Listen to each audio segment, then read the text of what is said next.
In this short video, we will learn how to copy and edit a mask in Photoline.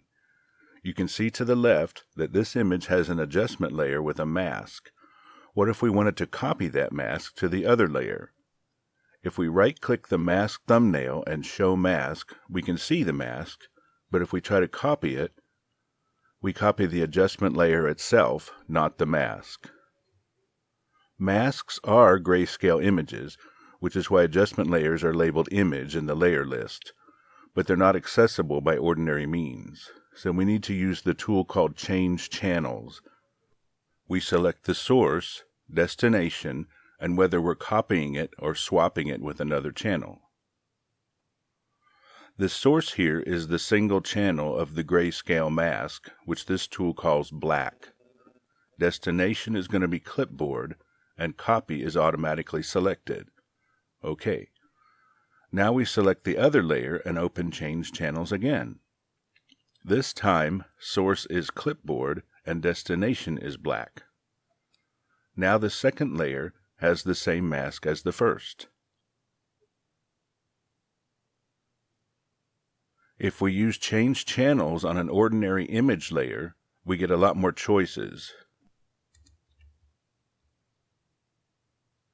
Besides the RGB channels which the image is made of, we can also choose the HIS or LAB channels. To copy the L channel, for example, choose L and clipboard. We can now paste it as an image layer or use it as a luminosity mask. Change Channels, clipboard, black. This layer is now masked based on the luminosity of each pixel. To mask the highlights rather than the shadows, invert it. Tool Color Invert. To edit the mask even further, we can paint on it in the usual fashion, or use tools like Filter, Blur, Gaussian Blur. And we can even add an adjustment layer to the adjustment layer, which will apply to the mask.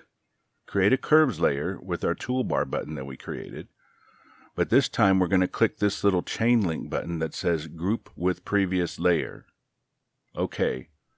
Now this layer has a child layer which we can adjust. You can get an idea of what's happening by watching the mask thumbnail. Let's raise those values high. OK. Now if we view the mask, we can see our edits. Side note, if you want bigger thumbnails, right-click a blank space on the layer list and choose a larger size. But if you make them too big, you may have to close the image to resize them again. Editing a mask like this gives you much more control than luminosity mask presets, for example. One can also make things like a saturation mask, something that's not accessible to most other image editors. But just to point out, saturation curves are even better than a mask. Two more things to remember. When we're done, unshow the mask, and the next time we create a curves layer, uncheck the chain link. That's it.